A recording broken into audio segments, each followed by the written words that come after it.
Kurangkan kebergantungan kepada dolar Amerika Syarikat, tarik pelaburan ke dalam negara.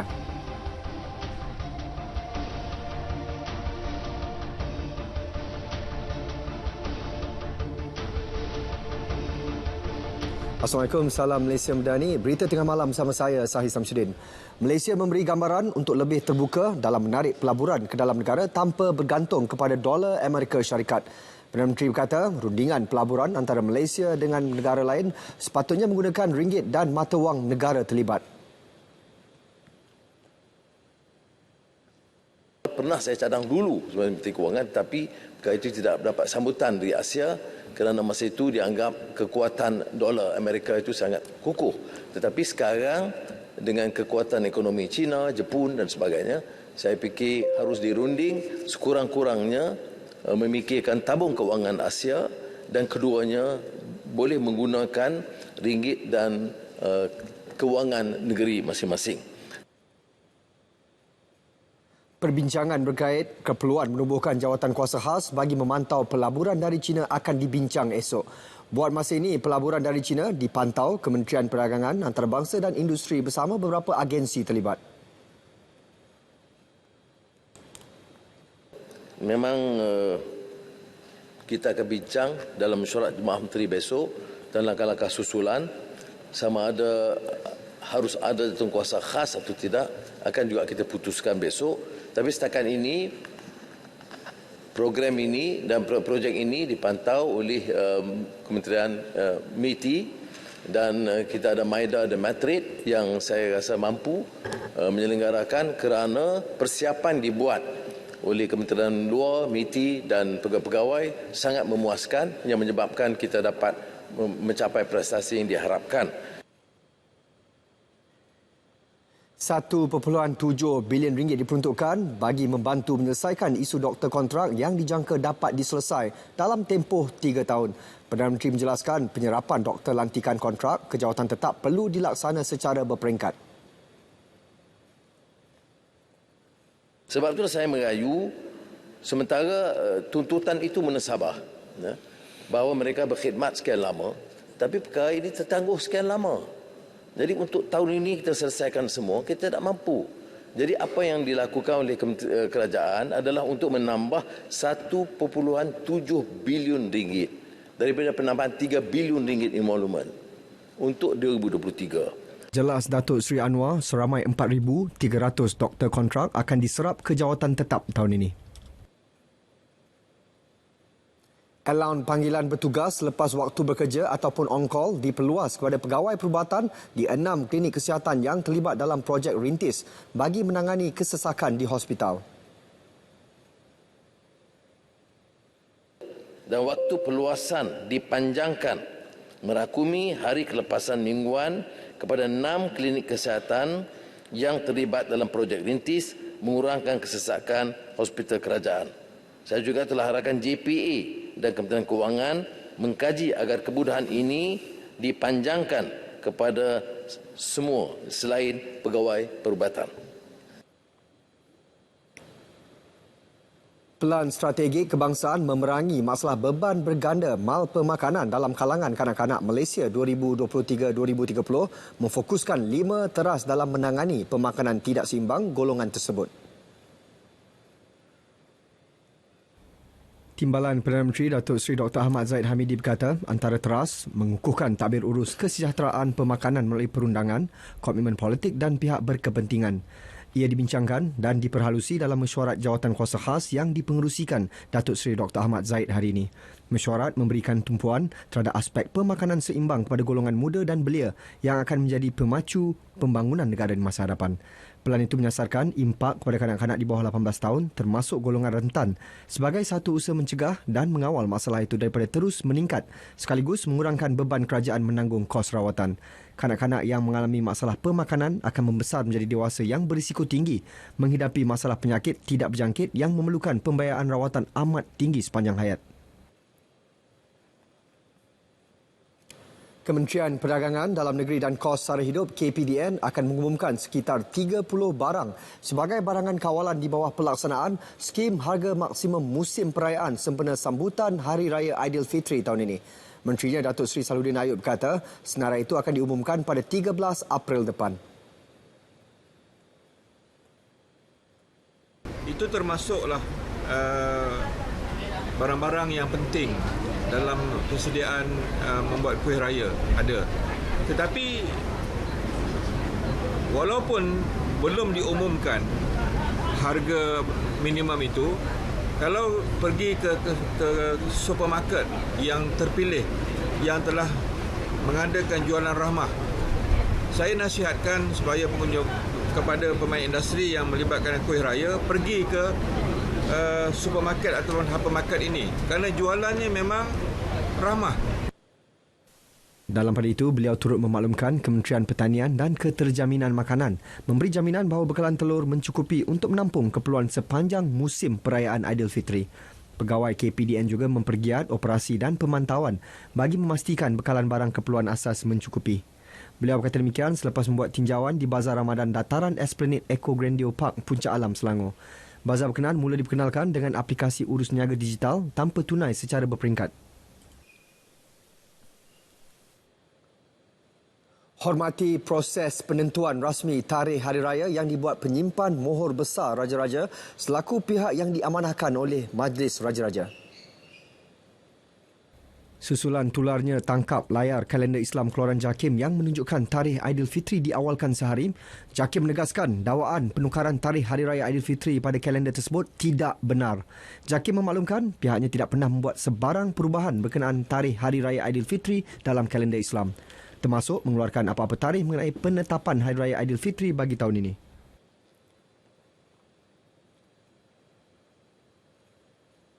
Penggunaan aplikasi Saudi Visa Bio bagi tujuan permohonan visa haji kepada bakal jemaah telah dikuatkuasa Kerajaan Arab Saudi. Justru, semua bakal haji digesa untuk segera memuat turun aplikasi tersebut pada telefon pintar masing-masing.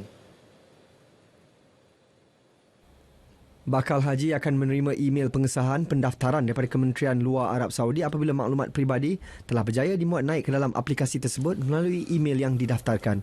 Setelah mendapat pengesahan, bakal haji perlu terus menyerahkan pasport kepada tabung haji bagi memproses visa tersebut. Aplikasi Saudi Visa Bio merupakan satu lagi inovasi baru diperkenal Arab Saudi bertujuan memudahkan permohonan visa. Selain memendekkan tempoh prosedur kemasukan bakal haji ke Tanah Suci melalui Jeddah dan Madinah, Malaysia merupakan antara 8 negara terawal di dunia yang dipilih untuk projek rintis ini.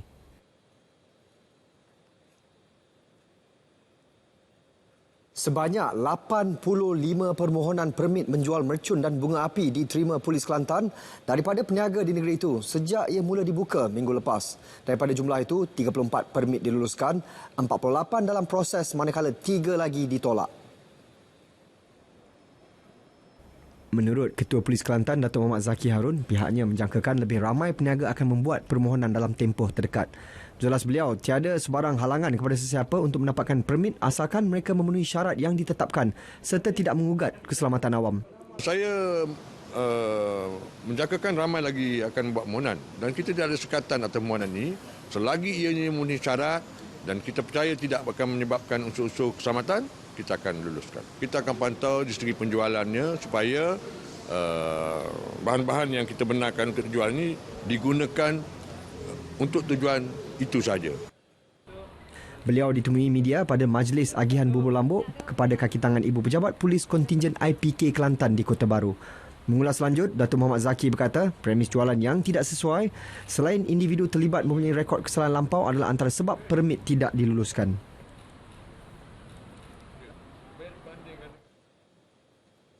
Projek Rapid Transit System RTS Link yang menghubungkan Johor Bahru dan Singapura dijangka siap mengikut jadual Disember 2025 dengan status terkini infrastruktur landasan mencapai 32%. Ia merangkumi komponen seperti depo, stesen, jajaran darat dan merin yang telah 20% siap ketika ini. Exco Kejeraya Pengangkutan dan Infrastruktur Negeri Muhammad Fazli Muhammad Saleh berkata pembinaan projek RTS Link yang akan beroperasi 2026 ini akan menyelesaikan masalah kesesakan kedua-dua negara.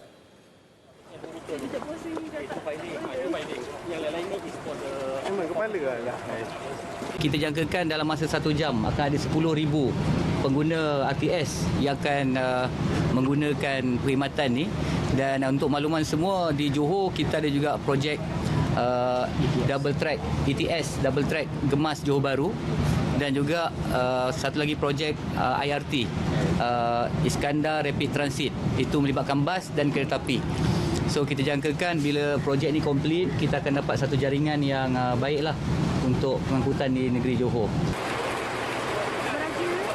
Beliau berkata demikian selepas lawatan tapak projek RTS di Johor Bahru bagi memantau kerja-kerja pembinaan di tapak, terutamanya menghubungkan perairan Johor Bahru dan Singapura.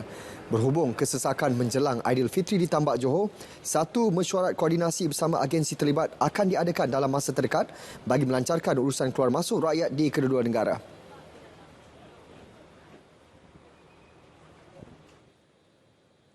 Dana bantuan kemanusiaan Mercy Malaysia bagi membantu mangsa gempa bumi di Turki dan Syria setakat ini telah mencecah 6 juta ringgit. Presidennya Dato' Dr. Ahmad Faizal Muhammad Firdaus berkata, dana tersebut akan disalur untuk fasa kecemasan dan pemulihan negara berkenaan. Apart from fundraising, active fundraising, we also are in the middle of preparing proposals. We have already had some, and those proposals are being sent to specific donor organizations. So these are on top of the fundraising that we do through our appeal. 1.3 juta ringgit turut berjaya dikumpul menerusi sumbangan orang awam. Beliau berharap kutipan itu dapat ditingkatkan lagi. Beliau kata demikian pada majlis penyerahan cek yang disumbang Badan Korporat kepada Mercy Malaysia di Ibu Negara. Cadangan saya, ada 130,000 orang miskin tegak, hardcore poor dalam negara kita. Saya katakan, pada tahun ini, kita mesti noktahkan kemiskinan tegak dalam negara ini. Gunakan agama dan mengatakan tidak ada dalam Islam program menoktahkan kemiskinan sebab Islam menggalakkan bayar zakat. Tak betul. Sebab itu saya bagi contoh Khalifah Umar Abdul Aziz. Ya. Jadi apa pun mereka kata saya tak peduli. Arahan saya dan jemaah menteri putuskan tahun ini dengan cara apapun seluruh kementerian dan jentera kerajaan mesti mengambil langkah termasuk GLC, GLIC bantu menoktahkan kemiskinan tegar di Malaysia ini.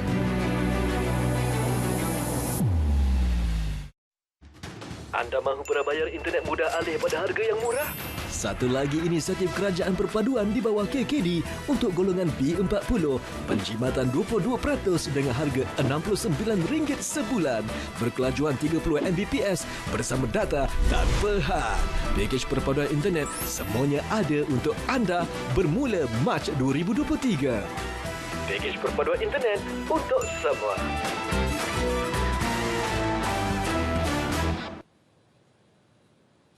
Kita bertemu kembali. Sultan Perak Sultan Nazrin Muizzuddin Shah berkenan berangkat ke majlis berbuka puasa dan perasmian Masjid Jami' Taman Yayasan di Taiping, Perak. Ketibaan baginda kira-kira 6.50 petang disambut Menteri Besar Perak Datuk Seri Sarani Mohamad, Setiausaha Kerajaan Negeri Datuk Ahmad Saudi Abdul Rahim dan Mufti Perak Datuk Dr. Wan Zahidi Wante. Baginda kemudian berkenan menanam pokok di pekarangan bangunan sebelum merasmikan masjid tersebut. Ia diikuti bacaan doa perasmian oleh Pegawai Takbir Agama Taiping Kamal Izzat Ahmad dan bacaan ayat suci Al-Quran. Sultan Nazrin kemudian berkenan berbuka puasa bersama kira-kira 500 jemaah dan menunaikan solat maghrib berjemaah di masjid yang siap dibina pada 5 Julai 2013 itu. Sebelum berangkat ke majlis santapan, diikuti solat isyak serta solat tarawih. Masjid berkenaan boleh memuatkan kira-kira 600 jemaah yang mula dibina pada 23 April 2012, dilengkapi ruang solat utama, bilik imam, tempat wuduk wanita dan lelaki, kemudahan pengurusan jenazah dan pejabat pentadbiran.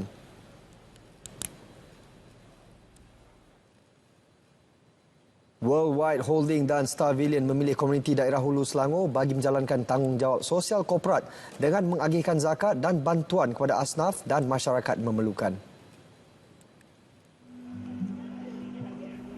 4 keluarga asnaf menerima RM400, kotak makanan ruji dan pakaian raya selain turut menerima bantuan baik pulih rumah yang telah siap sepenuhnya melalui sumbangan zakat Worldwide Holding. Selain itu, Pertubuhan Kebajikan Ar-Rahmaniyah turut menerima sumbangan bernilai RM3,500, bantuan baik pulih, bantuan makanan ruji, sumbangan pakaian raya kepada 40 kanak-kanak dan 5 penjaga pertubuhan itu. Program Anjuran Selangor Youth Community SAY ini turut mengagihkan sumbangan kepada Persatuan Bekas Polis Negeri Selangor yang menerima 10 unit kerusi roda. Kesemua bantuan disampaikan Raja Muda Selangor Tengku Amir Shah.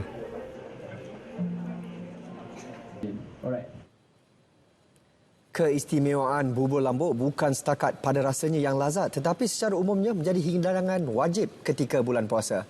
Meski dalam kesibukan menjalankan tugas hakiki, ahli kelab sukan dan rekreasi RTM Angkasa Puri berkongsi rezeki dengan mengagihkan 500 bungkus bubur lambuk kepada warga kerja RTM di sekitar pintu masuk utama Angkasa Puri hari ini. Menurut Puteri Jolena Yaakob, Timbalan Ketua Pengarah Operasi Penyiaran merangkap pengurusi kelab sukan dan rekreasi RTM Angkasa Puri. Program ini merupakan sebahagian daripada inisiatif tanggungjawab sosial kelab berkenaan sempena sambutan Hari RTM ke-77. Pada hari ini kita mengagihkan sebanyak lebih kurang 500 pack kepada warga RTM petang ni. Dan ini adalah orang kata bubur lambuk daripada Kampung Baru, iaitu bubur lambuk istimewa daripada Kampung Baru.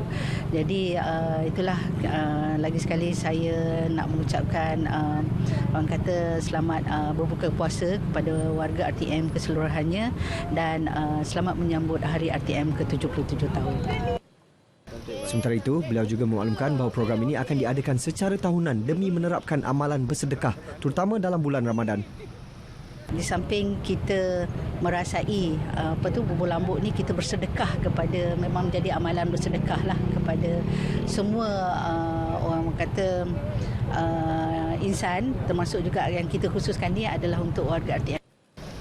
Beliau ditemui semasa program pengagihan bubur lambuk sempena Ramadan di Angkasa Puri. Sebanyak RM150,000 diperuntuk buat anak yatim, asnaf, ibu tunggal, mualaf, tahfiz, orang kurang upaya dan penggiat seni sempena program Kasih Ramadan di Kompleks Nasrul Quran Precinct 14 Putrajaya hari ini.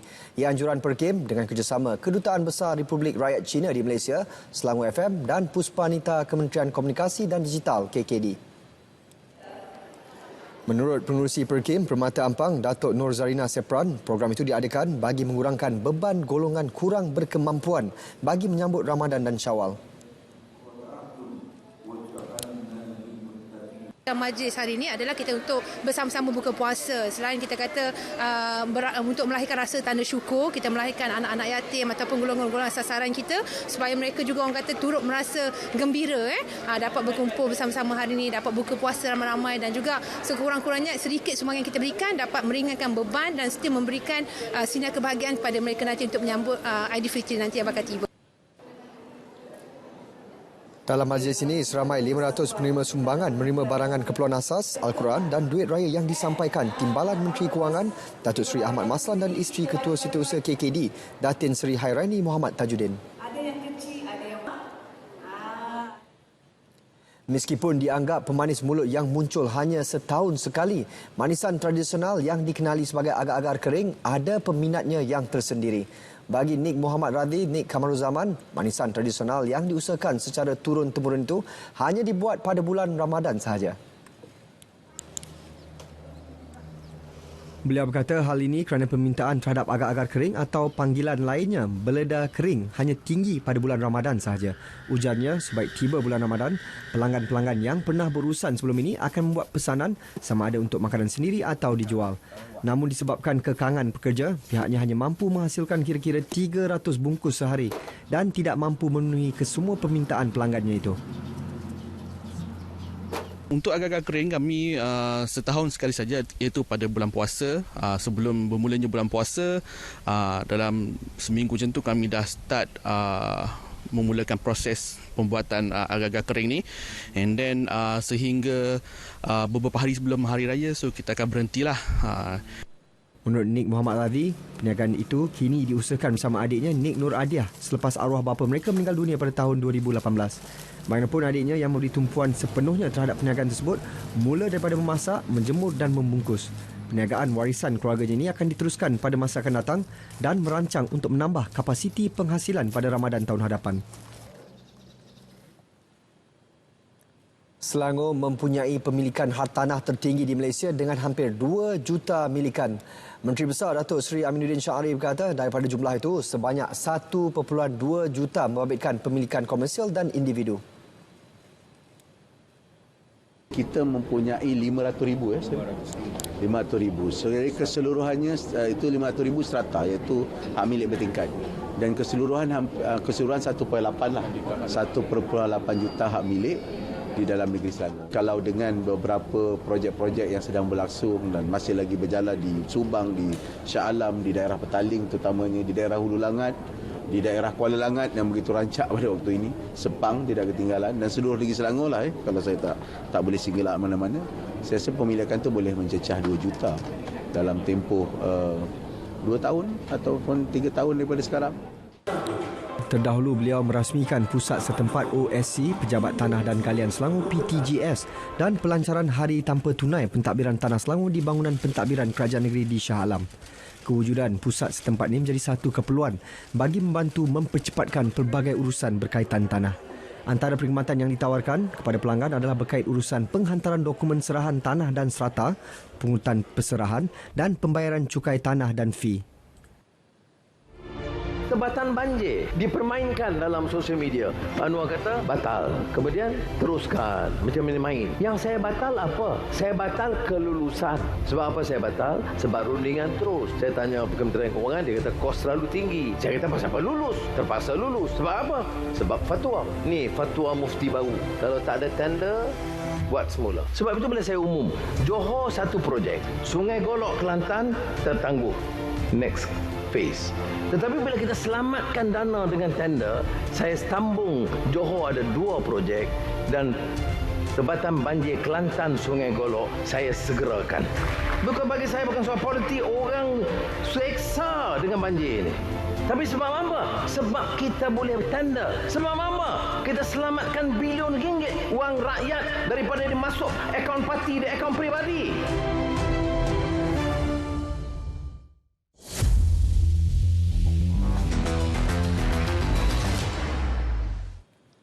Kementerian Belia dan Sukan KBS akan meliti ancaman cyber terhadap pemain badminton perseorangan lelaki profesional negara Sun Ju Ven.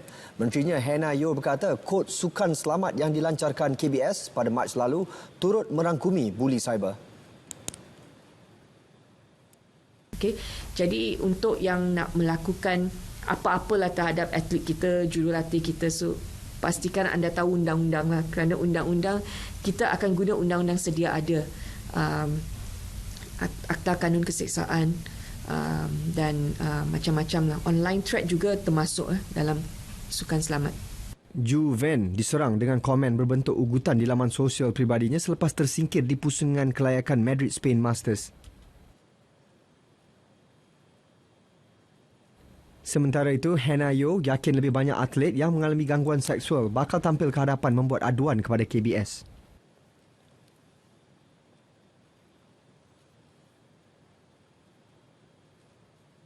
Bila ada kesedaran, bermaksud kemungkinan ada penambahan aduan. Kerana aduan ini akan keluar. Sekarang mereka dah rasa, okey, dah ada kod sukan selamat, saya yakin untuk bercakap. Dan kalau mereka lihat, okey, bermaksud sebelum ini dah ada tindakan yang dilakukan oleh KBS. So, kes saya juga, kalau saya bangkitkan, saya akan dapat perlindungan. Perkembangan Sukan C pencapaian skuad bawah 22 B22 menjulang Piala Merlion tempoh hari tidak boleh jadikan kayu ukur kemampuan mereka pada Sukan C Kemboja Mei ini. Bekas penyerang kebangsaan Safi Salih berpendapat keserasian dan corak permainan ditampilkan anak buah Elvarasen masih belum mencapai tahap membanggakan.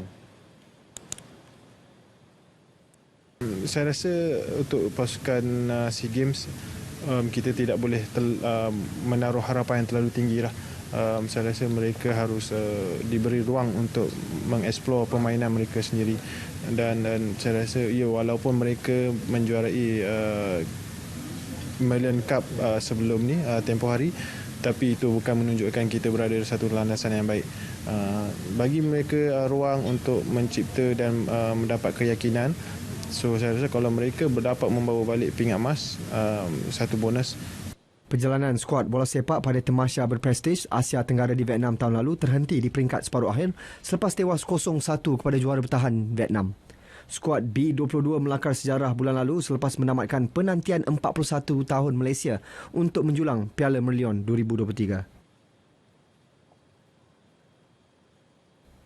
Dalam perkembangan lain, Safi yakin skuad bawah 17 tahun negara B17 mampu menyelah dalam kejohanan Piala Asia B17 di Thailand pada Jun.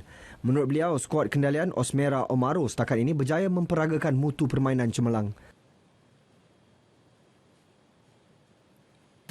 Untuk bawah 17, yes, mereka mempunyai skuad yang baik lah untuk negara kita lah. Dan saya melihat mereka bermain sangat impresif dengan corak permainan mereka. Dan bagi saya, mereka ada peluang. Teman Yemen lagi, Thailand dan Laos, mereka ada peluang lah untuk melangkah ke peringkat seterusnya. Namun, Safi yang telah mengumpul 73 caps bersama skuad kebangsaan berharap peminat tidak meletak sasaran terlalu tinggi kepada barisan muda negara. Skuad B17 diundi dalam kumpulan A bersama tuan rumah Thailand, Yaman dan Laos. Pelari menara nombor 1 dunia So Wai Ching dalam misi untuk memecahkan rekod dunia larian simulasi paling jauh di atas mesin tangga dalam 1 jam. Wai Ching perlu mencatat jarak 1.61 km dan mencapai 7,816 langkah untuk memerah rekod dunia baharu. Wai Ching juga berada dalam motivasi terbaik selepas memenangi kejohanan larian menara kebangsaan Estonia 2023 2 hari lalu. Kejohanan di Estonia adalah kemenangan ke-18 berturut-turut dilakarnya. The reason why I want to change the Guinness World Record is because I want to make sure when I'm at my prime, I want to keep on breaking records. Percubaan untuk melakar rekod dunia ini juga sebahagian daripada persiapan untuk mengikuti kejohanan bertaraf dunia larian Gunung Denai Jun ini di Australia. Perlawanan bola sepak Liga Super 2023. Pertembungan kini semakin sengit dalam memburu takhta kejuaraan. Rabu 5 April, Kuala Lumpur City FC bertemu Sabah FC 9.30 malam secara langsung di TV2 dan saluran sukan RTM. Saksikan juga secara penstreaman langsung di RTM Klik. Berita tengah malam berakhir di sini. Dapatkan perkembangan sahih sepanjang masa melalui portal berita.rtm.gov.my. Yang sahih di RTM, salam Malaysia Medali.